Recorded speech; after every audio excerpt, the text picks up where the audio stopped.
Grab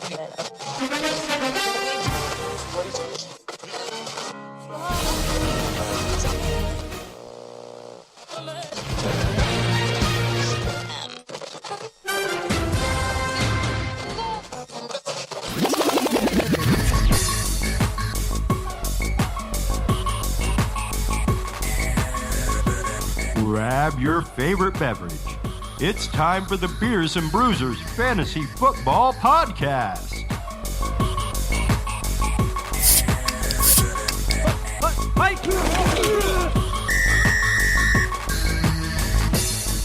What's up, fantasy freaks and geeks? Thanks for tuning into Week 3, Part 2 of the Beers and Bruisers Fantasy Football Podcast. It is Week 3. I'm sitting here recording Thursday night. I got the Thursday night football game going on. Just saw the touchdown pass thrown from Gardner Minshew to his tight end after a special teams folly. But he is one of 7, maybe 8 backup quarterbacks scheduled to start in Week 3 here. We got Sam Ficken going to start with the Jets, Mason Rudolph starting for the Steelers, Jacoby Brissett, which we probably really shouldn't consider him a backup anymore with the Colts, but like I said, Gardner Minshew with the Jags, Daniel Jones with the Giants, Teddy Bridgewater and or Taysom Hill with the Saints. We all know how much Taysom Hill is used down there in New Orleans. We've got Josh Rosen, who's going to start for the Dolphins. Not that it matters because that team is trash. And Kyle Allen, who will probably start if Cam Newton can't go, which it's looking more likely that he is going to miss. We also got Pro Bowl corners demanding trades. Minkah Fitzpatrick got his wish granted. He goes to the Pittsburgh Steelers. Jalen Ramsey, who is playing right now, apparently he's got the Eagles, the Chiefs, and the Seahawks all interested in his services. So it's a wild Week 3 already. We are going to start with the NFC home games here. And then we're going to move into Chris's 3-team parlay of the week. He's feeling really confident about this one after last week kind of flopped for him. And then we'll finish up with the AFC home games. So, speaking of those trash Dolphins, Dolphins going to play the Cowboys here. Dolphins coming off of that excruciatingly embarrassing loss to the Patriots, 43-0. It was ridiculous. Ryan Fitzpatrick threw 3 interceptions. Rosen came in and threw one for himself. The Patriots defense has been on fire so far this year. They've only given up the 3 points to the Steelers in Week 1, and that was it so far. Honestly, I don't see the value in playing anyone on this Dolphins team except for maybe Allen Hurns, because it is a revenge game. Oh yeah, got a revenge game for Allen Hurns here. You know, he spent a year on that team, and then they went, I think we're gonna go draft Michael Gallup instead. He's a lot better than you are. So, got ourselves a revenge game here. Allen Hurns, he might maybe throw him in a DFS lineup, have some fun with it. I don't know. But like I said, Michael Gallup, the man in Dallas now, at least the number 2. He is actually going to miss 2 to 4 weeks with a knee injury, which means Randall Cobb is in a great position now to get even more opportunities. Randall Cobb's 6 targets last week, second on the team in targets. And Jason Witten should also see a nice little uptick in value. You know, he scored a touchdown in the first 2 games, and now without Michael Gallup there, plus the Dolphins, they're giving up the second most fantasy points to tight ends so far this season. I know it's only been 2 weeks, but yeah, I mean, I'm going to fire up Jason Witten if I'm one of these many guys that's down a tight end after a couple injuries so far throughout Week 2. You know, you're obviously going to play Amari, and you're going to play Zeke, and you're going to play all these guys, and they're probably going to do very well for you. So, good for you if you're a Cowboys owner this week. The next game we got here is the Steelers at the 49ers. It's an interesting set of 4 AFC visiting NFC games here, and this is the second one. Steelers at 49ers. Steelers coming off of that loss to the Seahawks. They lost Big Ben. Got Mason Rudolph starting here. And the Bengals coming off of a nice win over, the 49ers coming off of a nice win over the Bengals, 41-17 last week. As far as the Steelers going, you know, obviously the storyline here is Mason Rudolph getting his start, and if you're tuned into fantasy football, I'm sure you've heard someone mention how James Washington and Mason Rudolph played with each other at, where would they play? I think it was like Oklahoma or something. Not the biggest college guy, but, I think James Washington is in a good position here to take over the wide receiver 2 spot. Dante Moncrief has not done anything. He saw 10 targets in week 1, and then he only saw 1 target last week. So I think the Steelers are fading away from him. And the man of the hour here, Vance McDonald, who himself also has himself here. Revenge. Yeah, it's a revenge game for Vance McDonald, who was traded from the 49ers to the Steelers in 2017. He's the man right now. I think Juju's going to get all the attention, and I think Vance McDonald's going to benefit the most. Both of the touchdowns that Mason Rudolph came in and threw last week were to Vance McDonald. We heard Big Ben after week 1 said, we got to tweak some stuff. Vance had only gotten, I think, 2 or 3 targets in week 1, and I think he was specifically talking to the use of Vance McDonald. So I'm excited about him this week, and you should be if you're a Vance McDonald owner. I'm going to try and get him in a couple. If I can get him into a couple DFS lineups, I'll be a happy guy. Like I said, Juju's going to get his targets as he always does, but he now really has an opportunity to show that he is a legitimate number 1 and that he can put up numbers whether he's got a Hall of Fame quarterback or not, whether he's got a Pro Bowl wide receiver on the other side of the field or not. And I think Juju's going to come out and play well. So I'd be excited if I'm a Juju owner, which I think I have him in 1 league, but not too many. Yeah, just the 1, I think. On the 49ers side here, Raheem Mostert taking advantage of Mostert. I keep doing that. He's taking advantage of his opportunity with Jerick McKinnon and Telvin Coleman both out. They were both big free agent signings for them for the past 2 years, and the 49ers have been getting by just fine with these guys that, I'm sure they were kind of thinking oh wow, touchdown pass again from Gardner Minshew. This one to Chark, I'm sorry. That was a nice throw. Sorry, I get distracted here. But yeah, Mostert, 13 carries for 83 yards plus another 3 catches on his 4 targets. He was tied for second on the team in targets. He got that receiving touchdown, and actually, if you listened to Week 2 episode, the Week 2 preview, you would have heard me drop some cool stuff about Raheem Mostert. He had three pretty good games last year when he was given more than 5 targets a game. He played well, so I expect that to continue with these other 2 running backs missing time. I think him and Breida are both worth playing. Looking at Deebo Samuel, most targets on the team, I think he's pushing away Dante Pettis. Pettis wasn't even targeted once last week. Marquise Goodwin, he did still put up the touchdown. He had the 77 yards, but I think Deebo will end up being the man at wide receiver for the 49ers. He's looked pretty good so far, and the 49ers have been winning. So, moving on to the Broncos at the Packers. Broncos coming off of that crushing loss to the Bears. Horrible call. Horrible roughing the passer call that gave the Bears an opportunity to take that win. And the Packers coming off of a nice win against a division rival in the Minnesota Vikings. So I think Manny Sanders put all the doubters to sleep last week. Caught 11 of his 13 targets for 98 yards and a touchdown. It's amazing that he's playing at this level, less than a year after an Achilles tear. But maybe Achilles tears aren't as major things as they used to be. I remember a couple years ago, Terrell Suggs tore his Achilles playing a basketball game in the offseason. The next year he came back and he looked totally fine. Looked like nothing had changed.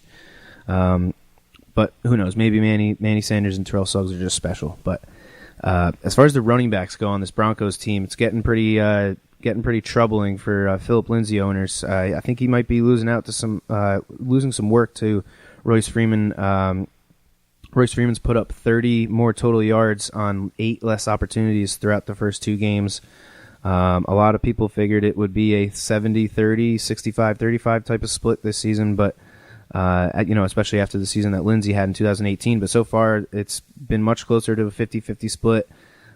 Yes, Lindsay is used a little bit more in the pass game, but Freeman has looked better so far this year, and I wonder if we see another game where it's more of a 50-50, and maybe even they start leaning towards Rice's side a little more, I'd be getting nervous if I'm a Phillip Lindsay owner. With the Packers last week, they looked like the Packers again, but I think they can be even better. They've had one of the toughest schedules so far this year, and Week 3 isn't any easier. They got to go and play this Broncos team. They get them at home, but the Broncos defense has been pretty good over the past few years.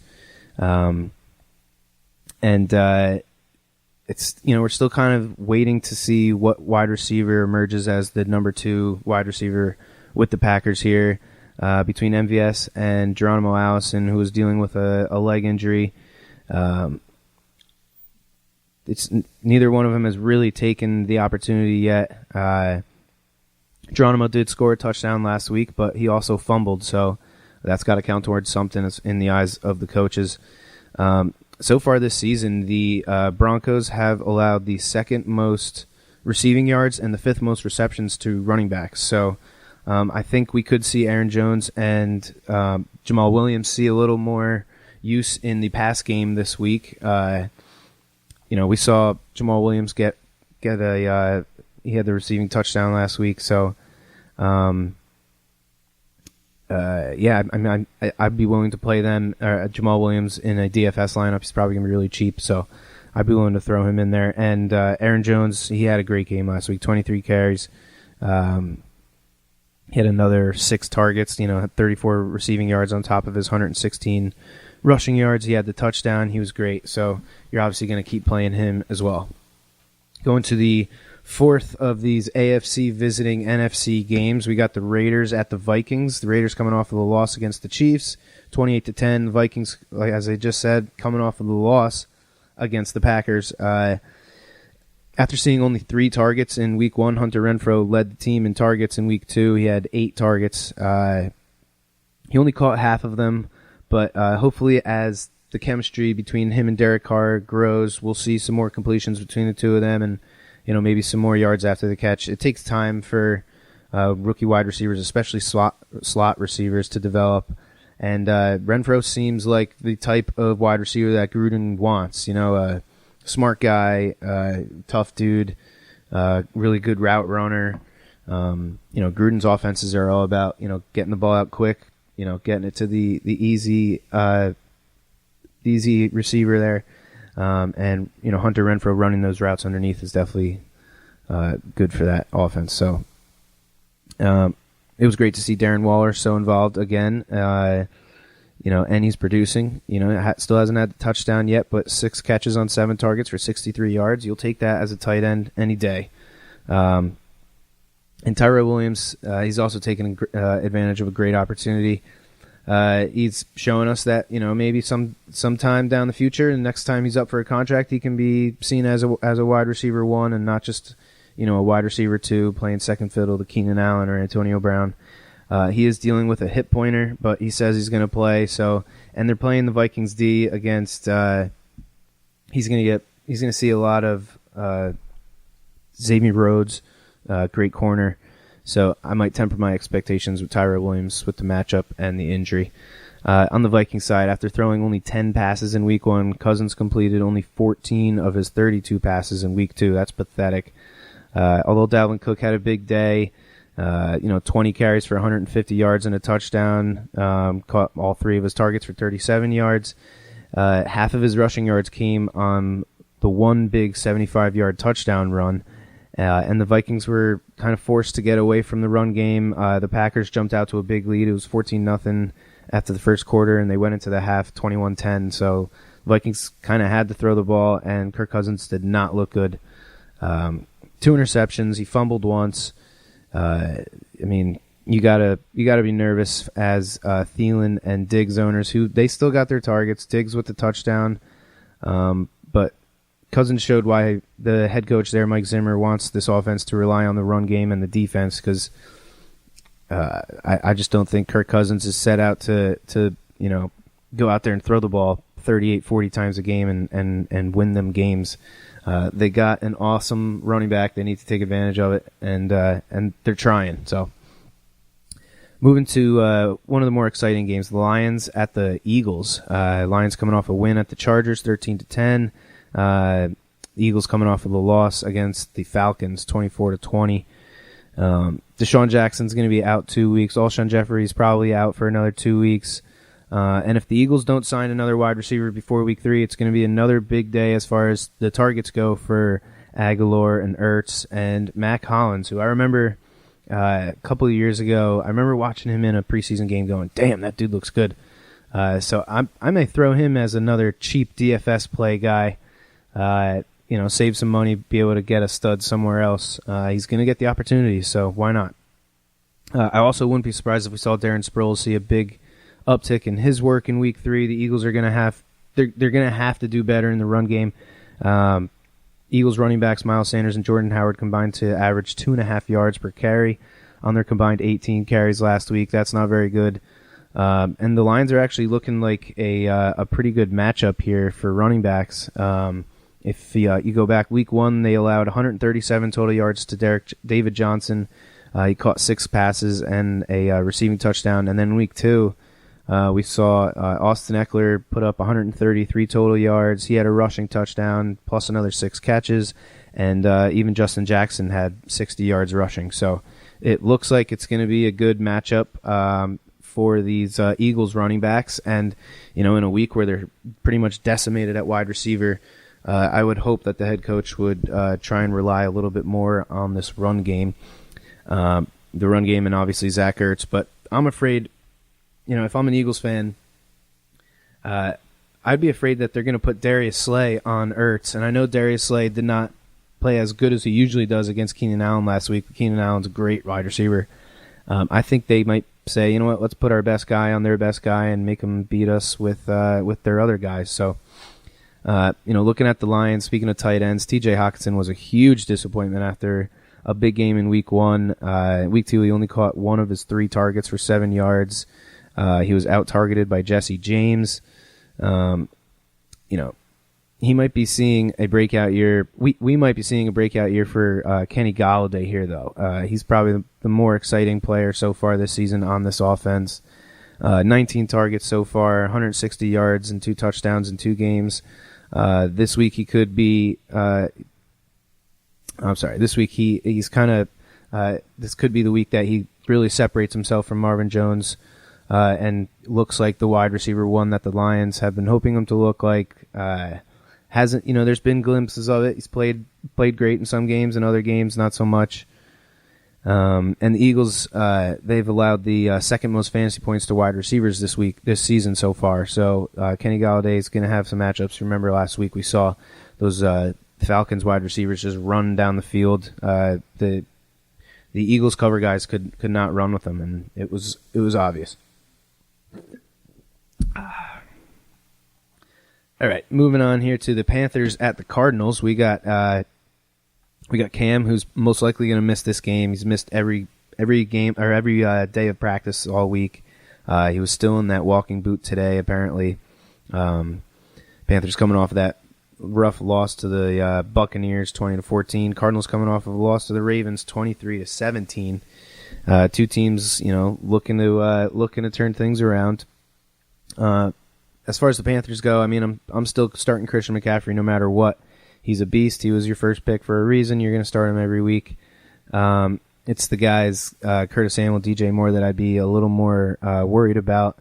One guy I'm not worried about is Greg Olsen, who's making me look like a fool for avoiding him going into the season. He's been playing great. He had 110 yards last week.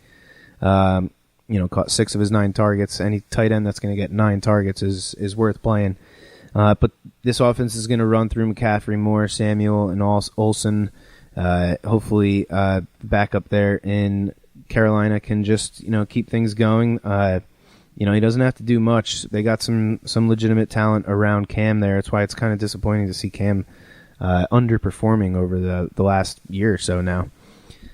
Going with the Cardinals, Kyler Murray now has thrown almost 100 passes in 2 games. The volume of plays this offense is and should continue to run is pretty awesome. In week 1, it didn't really affect David Johnson, but it sure did in week 2.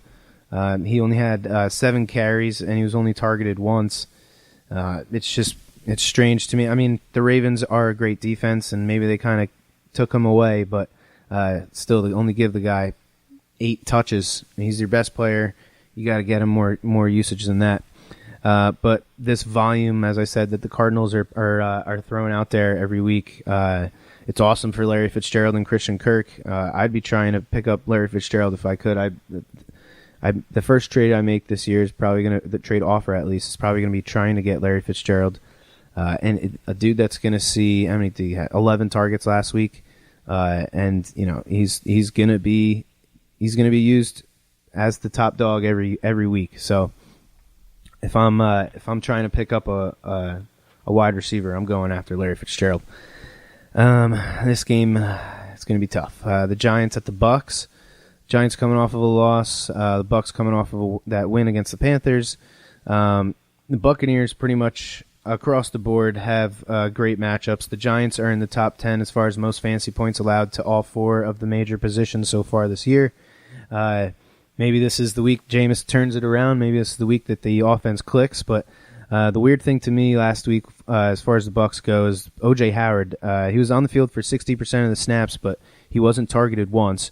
I don't know if that's a Jameis Winston thing or if that's just what the offense was doing that day. But as a O.J. Howard owner in one league, I'm hoping they figure this out because I think he was 5th, 6th, 7th tight end taken in the draft, and to get a 0 from him when he's completely healthy and he's out there for 60% of the snaps, come on. Chris Godwin with another big day, and Mike Evans looking much better in week 2 than he did in week 1. I think hopefully he's got that illness behind him and he's ready to go out and play. The Giants defense has allowed multiple rushing touchdowns last week, and I think it could be the best matchup for Peyton Barber, who got 24 touches last week and looked like a legit running back. He looked like the best runner on the team for sure. So I expect him to continue to see, that kind of workload as long as they're still in the game. Maybe not 23 carries every week, but 16, 17 carries a week for sure. I don't know what to expect with Daniel Jones, to be completely honest, but you can bet your ass that Saquon's going to get his touches. 42 opportunities in 2 games so far, and Evan Ingram's definitely going to get his targets. With Golden Tate out another 2 weeks, and possibly without Sterling Shepard, who's still on concussion protocol, Benny Fowler could be another sneaky play, just solely because of the amount of targets that he's going to see. He actually led the team in targets last week with 10 targets, so this is the guy that Peyton said at the end of a game, Benny Fowler, he's going to be great. You guys got to keep your eye on him. And plus, Buccaneers have allowed both Panther wide receivers. Last week they allowed both Panther wide receivers to put up 90 receiving yards. So maybe you can get some value out of Benny Fowler in a DFS lineup this week too. Moving over to Seattle, we got the Saints visiting the Seahawks. Saints coming off that loss against the Rams, in which they lost Drew Brees. Seahawks coming off with a win against the Steelers, in which Big Ben was hurt. So, kind of a weird matchup here. Drew Brees is going to miss at least 6 weeks with this thumb injury, and Teddy Bridgewater is going to step into as good of an offense as a backup quarterback can step into. He's got a great play caller and a team full of talent. So I'm not saying go out and add him and or play him in a DFS or anything like that, but he's always kind of been more of like a game manager type of guy. He's not going to go out there and make any plays, but hopefully we can see him just sustain this offense. Maybe not sustain's the right word because nobody can put up the same numbers that Drew Brees does, but if he can stay relevant, keep these fantasy players alive and putting up numbers for us for the next month and a half until Drew gets back. And plus, it's not going to all be on Teddy because we know Taysom Hill's going to get some touches, whether it's run and read options or if he's going to actually throw the ball. You're still going to play Michael Thomas and Kamara, but I think the one guy you can drop is Jared Cook. I think he needs to be at least sat for another week until we see if A, he can catch more than 40% of his targets, but B, whether or not Teddy Bridgewater or Taysom Hill or whoever the hell is going to play quarterback for them, whether he's involved in this new offensive game plan without Drew Brees there. Going to the Seahawks, last week we saw Chris Carson have another nice game, 15 carries for 60 yards. He did fumble, however, opened the door a little bit for Rashad Penny, who had 10 carries, and he also put up 60 yards, and he scored the touchdown. I don't think it's going to mean anything as far as Chris Carson seeing any drastically less carries, but we were kind of expecting this going into the season as far as these two running backs go, probably more of a 60-40 type of split. But DK Metcalf is showing us why the Seahawks were so excited to draft him, putting up 60 yards and a touchdown last week. Tyler Lockett was still the big dog there, and he'll probably continue to lead the team in targets, but I think we're going to see more and more work go to DK Metcalf. I think as he gets more comfortable, as he grows more chemistry with Russell Wilson, we'll see that relationship get better and better. So I'm excited about DK Metcalf. If any of you guys out there that still have him available on the waiver wire, I would definitely consider picking him up, maybe even before this weekend, so you can beat the waiver wire in case he has a nice big game. Will Dissly caught 2 touchdowns in week 2, but I don't know if this offense has ever really relied heavily on tight ends, even when they had Jimmy Graham a couple years ago. So I don't know if Dissly will be a consistent fantasy player, but I think as far as a streaming tight end, you can take your shot with him. Anybody playing with Russell Wilson's worth playing in my book. Going to the last NFC home game here, we got the Bears going to the Broncos. The Bears coming off of a win against the Broncos, and the Redskins coming off of that loss against the Cowboys. I think Matt Nagy kind of learned his lesson in Week 1 that he can't have Trubisky go out there and throw 45 passes and try and win the game that way. I think he's got to rely on his young, dynamic group of running backs. He's got good running backs on this team. Montgomery had his first good game of the year. On 18 carries, he had 62 yards and a touchdown. He was even used a little bit in the passing game, had 3 targets, was only able to catch one of them for 6 yards. So maybe that's, one more little nail in the coffin as far as David Montgomery's use in the pass game goes, because we all know Tariq Cohen kind of has that on lock. But he did only catch, this being Tariq Cohen, only caught 2 of his 5 targets last week, which is a big part of his value, obviously. So if he's not going to be catching those passes, it's going to be tough to start him. And Mike Davis, he saw his touches go way down from 5 carries and 7 targets in Week 1 to only 3 carries and no targets in Week 2. I do think these 3 running backs can coexist if the touches were distributed right. If you give the ball to Mike Davis on the goal line, if Montgomery, kind of takes care of it between the 20s, and Tyreek Cohen's on the, playing on third down and catching passes out of the slot and whatnot.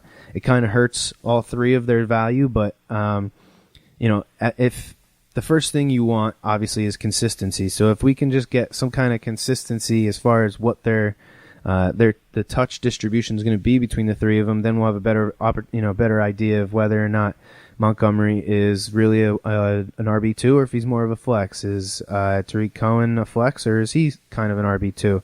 And whether or not, Mike Davis is even worth rostering, we'll have to wait and see. So, all right, so that's the NFC home games. I'm going to go ahead and drop in Chris Navara's 3-team parlay of the week, and then we'll come back and we'll bang out all the AFC home games. Stay tuned.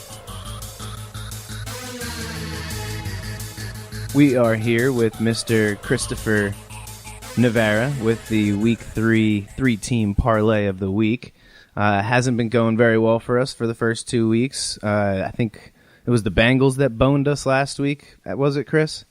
Yeah, the Bengals and the Bears. Oh, yeah, the Bears didn't cover, but they still won. That's right. They won by 2. They were favored by 2.5. That was a ridiculous game. And the Browns did cover for us, but 1-2 is as good as 0-3. Well, let's get them this week. Here we go. We got our 3-team parlay of the week. Who is the first team we're going with? All right, first pick, I'm going to head out to the Midwest and take a look at the Minnesota Vikings, -8 over the Oakland Raiders. Oh, Minnesota. Minnesota, eh? I look at this game, and Oakland couldn't put up more than 10 points at home last week against a bad Chiefs defense. And now they're on the road for the first time this year in a hostile environment, loud crowd, all that good stuff. And I just see Minnesota just being way too much for them. Minnesota will probably score 24 to 30 points in that area, and it'd be like a 30 to 13 type of game. Should be an easy cover and an easy win. All right. Yeah, I hear what you're saying with that environment. This past summer I was hanging out with a cousin's in-laws, and they're from the Midwest, and they're like, the one guy was like, dude, if you're a football fan, you have to go to Kansas City, and you have to see a game there. But all right, so the Minnesota Vikings minus 8 points. They're at home against the Raiders. What do we got with the second pick? The second pick, I'm going to stick in the Midwest. Speaking of Kansas City, I'm looking at the Baltimore Ravens plus 6.5 on the road at the Chiefs. This is going to be an awesome game. I can't wait for this game. Yeah, this is probably one of the better games of the weekend. I personally see up and down, back and forth, both teams scoring, but the Ravens' defense is the X factor for me. Right. I think they're able to get enough stops and keep the game close. I'm not saying they win, but they definitely keep it within the 6.5 and cover. Yeah, I don't see the Chiefs at home, getting blown out I'm sorry. I don't see the Chiefs taking the Ravens out and putting up 14, 17 unanswered points at any time. So yeah, I think they can keep them close. And at the end of the day, 6.5 points is 6.5 points, right? Yeah, that's a lot. And Lamar's looking good so far early on. So right. Factor that in with the bad Chiefs defense.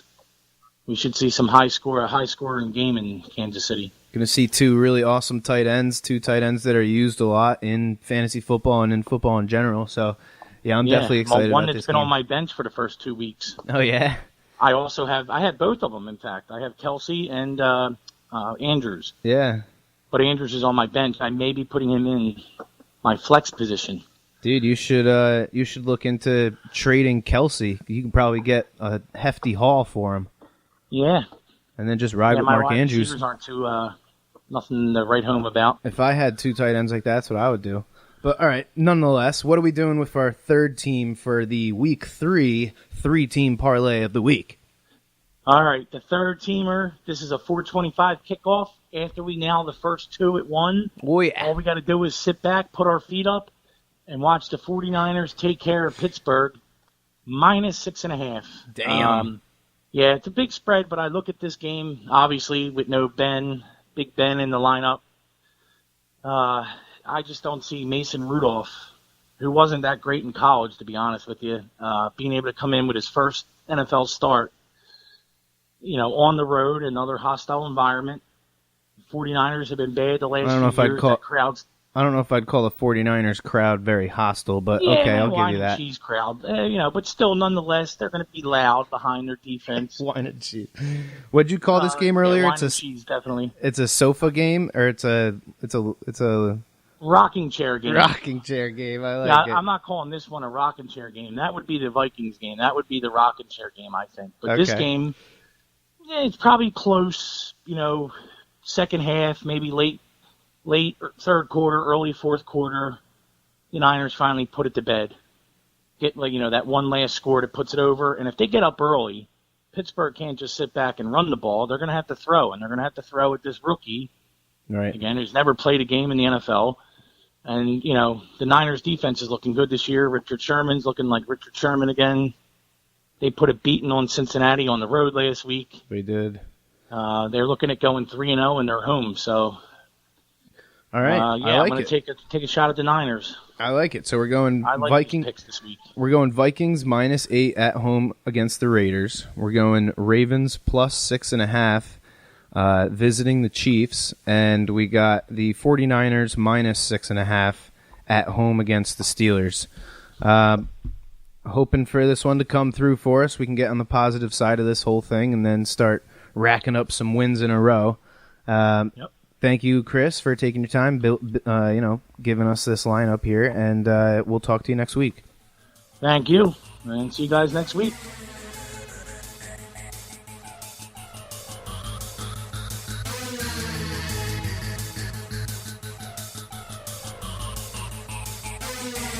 We are back. We're doing the AFC home games here to finish out the Week 3 Part 2 edition of the Beers and Bruisers Fantasy Football Podcast. We got the Rams going out to Cleveland to play the Browns.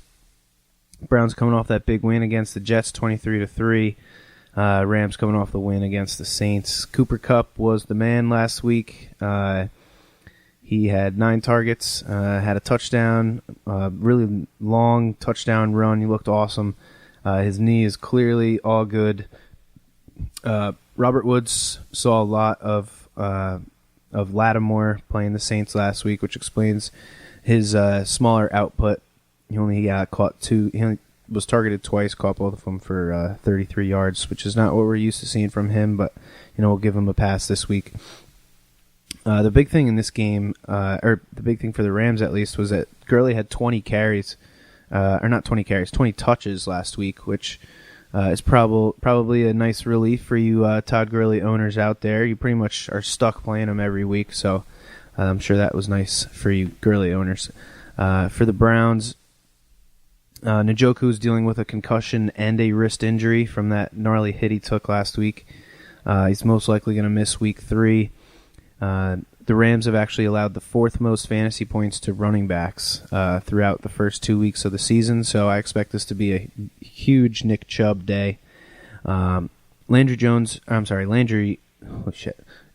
Landry should see the biggest uptick with Njoku's injury. If he doesn't show up this week, I'd start considering benching Jarvis Landry, especially in standard leagues.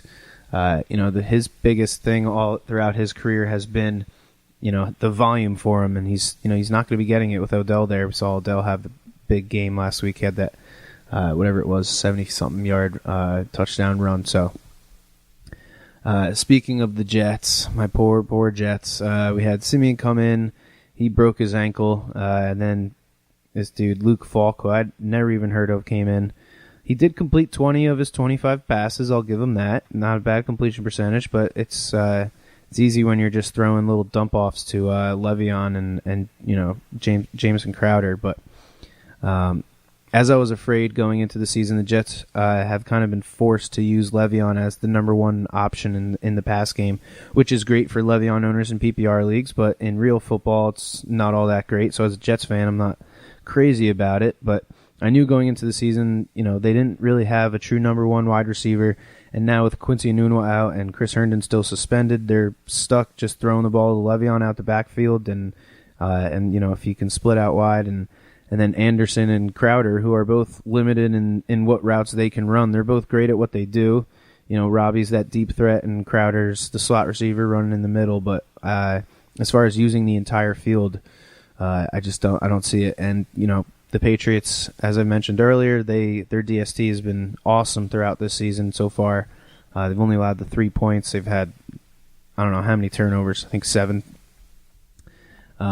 So I'm starting Le'Veon just because you kind of have to, but he's the only option for the Jets.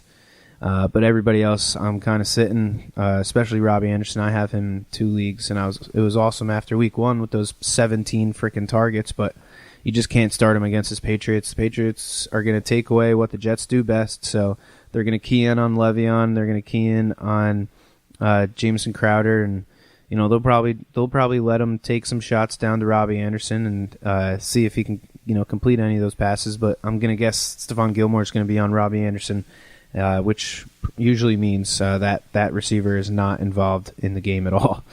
Last week was the first week with Antonio Brown saw the football field with this season. He caught, let's see, what did he do? He caught 4 of 8 targets for 56 yards and a touchdown. 3 of his catches were on that opening drive, though, so it was obvious that the Patriots had spent some time, figuring out a way to get him involved and get him involved early. Julian Edelman saw the smallest target share of in a long time last week. He was tied with James White for 3rd on the team in targets, and in competitive games, I I don't see how the combo of Antonio Brown and Josh Gordon don't eventually eat into Julian Edelman. Edelman's still going to be a stud in PPR leagues, just because he's going to catch all of his passes. It's just how much volume is he going to get? That's the question. As far as the running game goes, last week was, obviously they were blowing out the Dolphins, but 7 different players ran the ball last week for the Patriots. Every one of their running backs and 2 different receivers. Interesting to see that. But Sonny Michel had a nice game for him, after a disappointing week 1. 21 carries in week 2 for 85 yards and a touchdown. You're going to go with Sonny Michel again because they're probably going to be up big, and then they're going to be milking the clock just like they did against the Dolphins. So, cheers to you. Cheers to you, Sonny Michel owners. All right. Next, we got the Falcons going to the Indianapolis Colts. Julio and Ridley both had 10 targets last week, and Austin Hooper was third on the team with 6 targets. Devontae Freeman, 11 carries, 4 targets, 15 total opportunities. That's probably what we're going to get from him from week to week. So, get comfortable with that as the Devontae Freeman owners. I think some people drafted Devontae. Most people probably knew that he was going to be in a split with Ito Smith, but I think there are some people out there that are still holding on hope that Devontae Freeman's going to give us what he gave us that one big season that he had. I just don't see it. Matt Ryan with 3 touchdowns, but he had 3 interceptions too, so he's got to pick it up a little bit. They can't just rely on Julio Jones running 60, 70-yard touchdown runs all the time. So the Falcons got to pick it up a little bit. With the Colts, Marlon Mack, another 20 carries, 51 yards. Jordan Wilkinson actually had the most rushing yards on the day with 82. He ran the ball 5 times, looked pretty good. And as long as they stay in games, I think Marlon Mack is going to continue to see this kind of workload. They're going to continue to rely on that offensive line. T.Y. led the team in targets. He caught 4 of 6 of them for 43 yards and a touchdown. That's his 3rd touchdown in 2 weeks so far. He saw a lot of Adoree Jackson, and yet he still put up that touchdown, put up some numbers. So again, I don't think the QB situation is going to hurt T.Y. as much as a lot of people were afraid he would. 7 targets between the 2 tight ends again, although Ebron was able to put up a touchdown.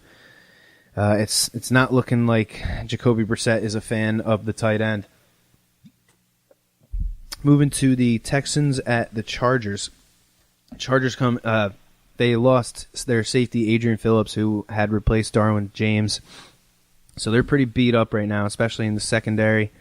Hopefully the Texans wide receivers can take advantage of that. We still have yet to see a big game from Will Fuller. Maybe now with a 3rd-string safety playing, they can try and attack him with deep routes, which is what Will Fuller does best. Carlos had 20 carries last week, 90 yards. He had no involvement in the pass game, but really neither did Duke Johnson. He was only targeted once, didn't catch it. Duke is still a running back that I want on this team. I don't know how consistent Hyde is going to be, but he's not the worst add. So, I mean, if you're going into week 3 and you still see him available on your waiver wire, maybe consider picking him up over one of these running backs that we drafted late that has not panned out so far.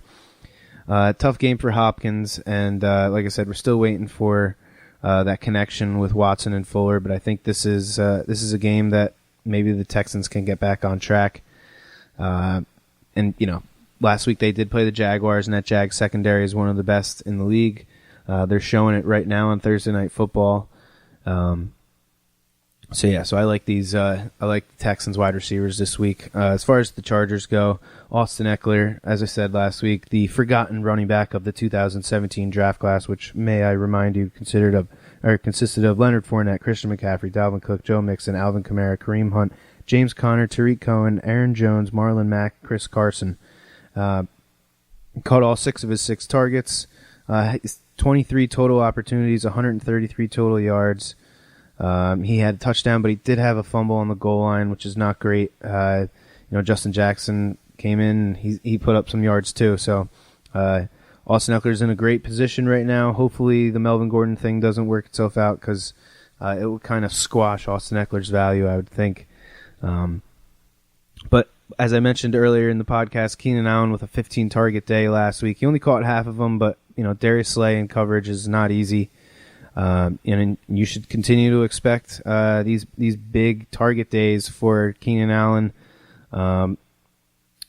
With them missing Hunter Henry still. But this is another tough matchup against the Texans here. So we'll have to see how Keenan Allen comes out and plays. I think he's going to be just fine. Going to the Bengals at the Bills. We've got the Bengals coming off of that big-time loss against the 49ers, 41-17. Bills coming off the win against the Giants, 28-14, in which they had 3 different rushing touchdowns. Frank Gore got one, Devin Singletary got one, and even Josh Allen got one. Josh Allen has been playing great, man. I picked him up in a league that I missed out on quarterbacks on draft day, and I'm content just streaming every week. And I actually kept him for this week to play the Bengals.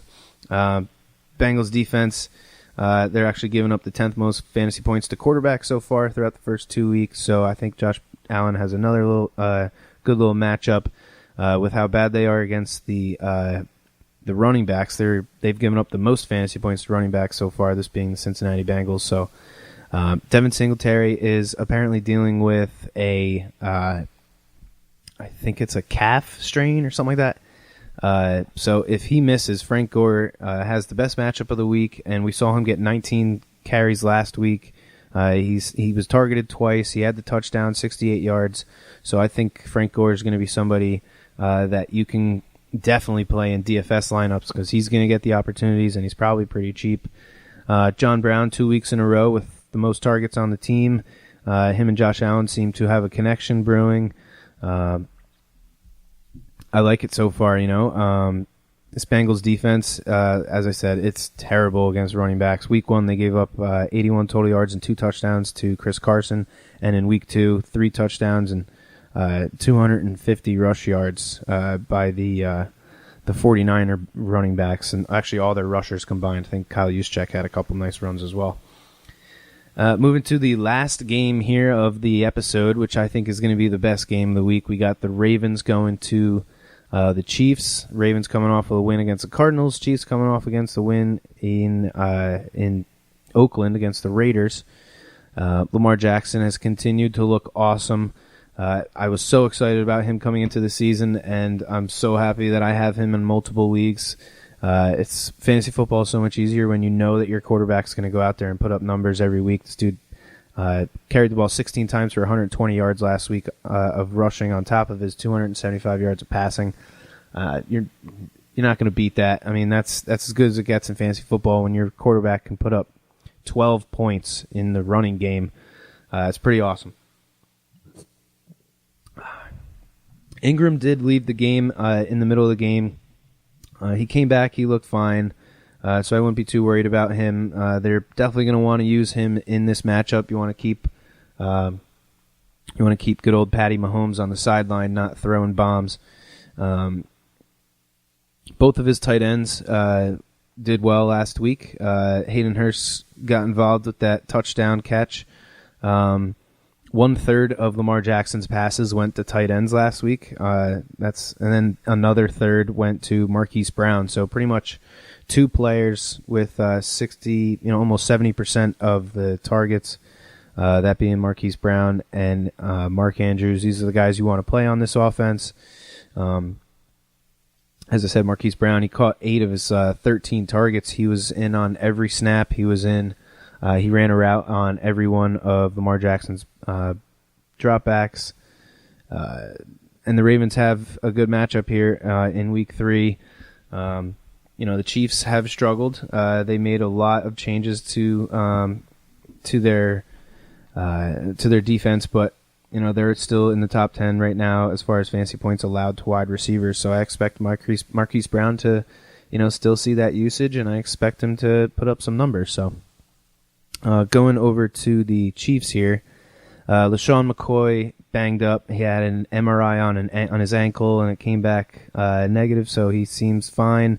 How much he'll be used, I don't know, especially because apparently Damian Williams is also dealing with a knee contusion. So both guys will probably be limited, which means, Darwin Thompson may get his opportunity here. Sammy Watkins had a disappointing game week 2. After a huge game in week 1, it was Demarcus Robinson who had the big game. And I think you can play all three of these wide receivers until Tyreek Hill returns. Demarcus Robinson, Sammy Watkins, Mecole Hardman also had a nice game. He caught a touchdown, but like I said, Demarcus Robinson was the guy last week, 172 yards. He caught all 6 of his 6 targets for 2 touchdowns, which coaches love that. So I'm willing to play any one of these guys in this matchup. I know the Ravens have one of the best defenses in the league. They have for the past couple of years, but this Chiefs offense is great. Patrick Mahomes is great. Anytime that you have a guy like Travis Kelce attracting so much attention in the middle of the field, it kind of opens things up for those wide receivers. So I really like the Chiefs. I just love this game. I can't wait to watch it. And that does it. That does it for the Week 3 Part 2 episode of the Beers and Bruisers Fantasy Football Podcast. Thanks for tuning in. And we will catch you guys next week. And as always, may the fantasy gods be cruel to your opponents. You have been listening to the Beers and Bruisers Fantasy Football Podcast.